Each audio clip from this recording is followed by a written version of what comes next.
നമസ്കാരം. സംഗീത സംവിധായകൻ ജെറി അമൽദേവിൽ നിന്ന് CBI ഉദ്യോഗസ്ഥർ ചമഞ്ഞ് പണം തട്ടിയെടുക്കാൻ ശ്രമം. CBI രജിസ്റ്റർ ചെയ്ത ഒരു കേസിൽ പ്രതിയാക്കി വെർച്വൽ അറസ്റ്റ് ചെയ്യുമെന്ന് ഭീഷണിപ്പെടുത്തി പണം തട്ടാനായിരുന്നു ശ്രമം. 1,70,000 രൂപ തട്ടിപ്പ് സംഘം അക്കൗണ്ടിലേക്ക് ആവശ്യപ്പെട്ടു. പണം പിൻവലിക്കാൻ ബാങ്കിലെത്തിയപ്പോഴാണ് തട്ടിപ്പാണെന്ന് മനസ്സിലായത്. ഡിജിറ്റൽ അറസ്റ്റിലാണെന്ന് തട്ടിപ്പ് സംഘം ജെറി അമൽദേവിനോട് പറഞ്ഞു. തലനാരിഴയ്ക്കാണ് പണം നഷ്ടപ്പെടാതിരുന്നതെന്ന് ജെറി അമൽദേവ് വ്യക്തമാക്കി. തുടർന്ന് എറണാകുളം നോർത്ത് പോലീസിൽ പരാതി നൽകുകയും ചെയ്തു. സംഭവം ഇങ്ങനെ: മുംബൈയിൽ രജിസ്റ്റർ ചെയ്ത കേസുമായി ബന്ധപ്പെട്ട് അറസ്റ്റ് ചെയ്യുകയാണെന്നാണ് ജെറി അമൽദേവിനോട് തട്ടിപ്പ് സംഘം പറഞ്ഞത്. തുടർന്ന് അക്കൗണ്ടിലുള്ള പണം മറ്റൊരു അക്കൗണ്ടിലേക്ക് മാറ്റണമെന്നാവശ്യപ്പെട്ട് സന്ദേശം ലഭിച്ചു. ഇത് പ്രകാരം അക്കൗണ്ടിലേക്ക് പണം മാറ്റാനായി ബാങ്കിലെത്തിയ ജെറി അമൽദേവിന്റെ പെരുമാറ്റത്തിൽ പന്തികേട് തോന്നിയ ബാങ്ക് അധികൃതർ ഇടപെട്ട് അദ്ദേഹത്തെ പറഞ്ഞു മനസ്സിലാക്കുകയും പണം പിന്മാറ്റുന്നതിൽ നിന്ന് പിൻവലിക്കുകയുമായിരുന്നു. എറണാകുളം നോർത്ത് പോലീസ് അന്വേഷണം ആരംഭിച്ചിട്ടുണ്ട്. തലനാരിഴയ്ക്കാണ് വൻ തട്ടിപ്പിൽ നിന്നും അദ്ദേഹം രക്ഷപ്പെട്ടത്. ബാങ്കിന്റെ സമയോചിത ഇടപെടൽ മൂലമാണ് വലിയ തട്ടിപ്പ് തടയാൻ സാധിച്ചതും. തട്ടിപ്പിൽ നിന്നും രക്ഷപ്പെട്ടത് federal bank Pachalam branch manager Sajna Mol എസിന്റെ സമയോചിത ഇടപെടൽ മൂലമായിരുന്നു. ജെറി അമൽദേവിനെ ഫോൺ കോളിൽ ഇരുത്തിക്കൊണ്ട് പണം ട്രാൻസ്ഫർ ചെയ്യാൻ ആവശ്യപ്പെട്ടു എന്ന് ബാങ്ക് മാനേജർ മാധ്യമങ്ങളോട് വിശദമാക്കി.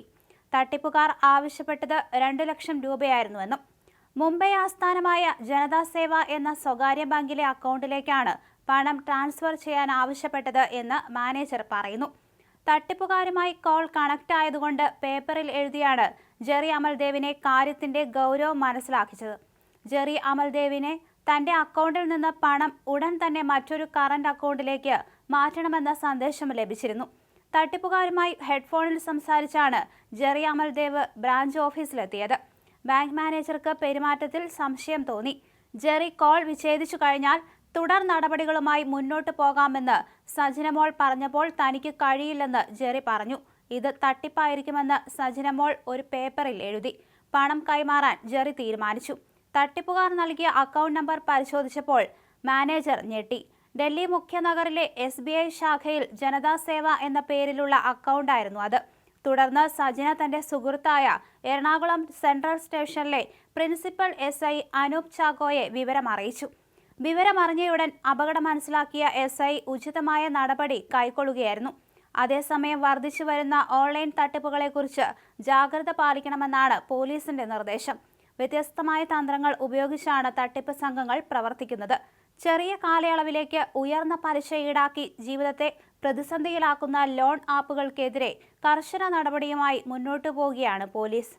5,000 മുതൽ 10,000 രൂപ വരെയുള്ള ലോണുകൾക്ക് വേണ്ടിയാണ് തട്ടിപ്പ് സംഘം ബന്ധപ്പെടുന്നത്. ആദ്യം തട്ടിപ്പ് സംഘം ചെയ്യുന്നത് ഒരു ആപ്പോ ലിങ്കോ അയച്ചു നൽകും. ഈ ആപ്പിലൂടെ മൊബൈൽ ഫോണിലുള്ള കോൺടാക്റ്റ് കൈവരുകയാണ് ഇവരുടെ ലക്ഷ്യം. അതോടൊപ്പം ഗാലറി, മെസ്സേജ് ഇവയും സ്വന്തമാക്കും. ലോൺ അനുവദിക്കുന്നതിന് Aadhaar card, pan card, photo എന്നിവ ആവശ്യപ്പെടും. ഇത് ദുരുപയോഗപ്പെടാനുള്ള സാധ്യത ഏറെയാണ്. ഇതുപോലെ ലോണിന് വേണ്ടി പാൻ കാർഡ് നൽകി അതുപയോഗിച്ച് കോടികളുടെ GST തട്ടിപ്പ് നടത്തിയതുമായി ബന്ധപ്പെട്ട് കേസുണ്ട്. തട്ടിപ്പ് സംഘം നേരിട്ടല്ല ഇത്തരം ലോണുകൾ നൽകുന്നതെന്ന യാഥാർത്ഥ്യവും നിലവിലുണ്ട്. ഇതുപോലെ ലോൺ എടുത്തവർ അവർ തിരിച്ചടയ്ക്കുന്ന പലിശ പുതിയതായി അപേക്ഷിച്ചിട്ടുള്ളവർക്ക് ഇട്ടുകൊടുക്കും. ഇത് ചെയിനായി തുടരും. 5,000 രൂപ ലോൺ എടുക്കുന്നവർക്ക് 3,500 രൂപയാണ് ലഭിക്കുക. 25,000-50,000 തിരിച്ചടച്ചിട്ടും തീരാത്തവർ നിരവധിയാണ്.